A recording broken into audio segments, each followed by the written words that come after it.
मेरे प्रिय मित्रों, जब हम बाइबल पढ़ लेते हैं तो तब अनुग्रह हमारे जीवन में भर जाता है, जिसका अर्थ है जब हम तैयार रहते हैं परमेश्वर के वचन को सुनने के लिए, तब परमेश्वर का आशीष हमें प्राप्त होगा।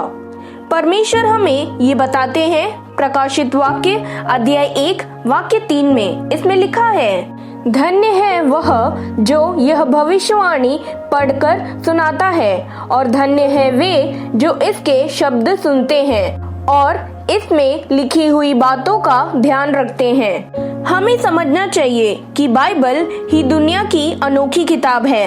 बाइबल में 73 किताब है। ये दुनिया की पहली प्रिंटेड किताब है।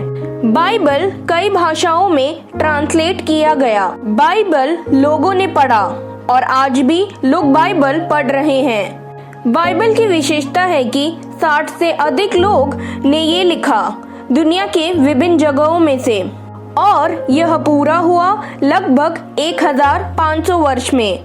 पवित्र आत्मा ने उत्पत्ति से प्रकाशित वाक्य तक पुस्तकों को एक किताब में जोड़ा।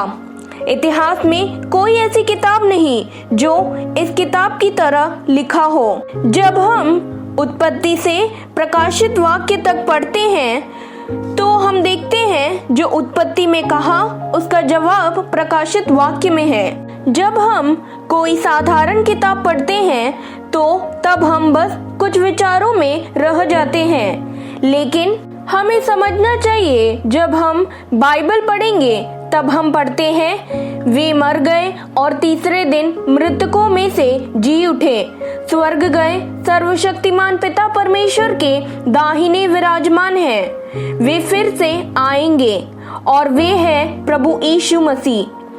तो जब हम बाइबल पढ़कर खत्म करेंगे तब हम प्रभु यीशु तक पहुंच पाएंगे। अगर हम प्रभु यीशु से प्रेम करते हैं तो हमें परमेश्वर के वचन से भी प्रेम रखना चाहिए। अगर हमारी इच्छा हो प्रभु यीशु को सुनने की, तब हमें परमेश्वर का वचन सुनना चाहिए। हमें समझना चाहिए कि परमेश्वर का वचन नहीं बदला, लेकिन परमेश्वर का वचन मनुष्य को बदल सकता है। परमेश्वर आप सभी को आशीष दे।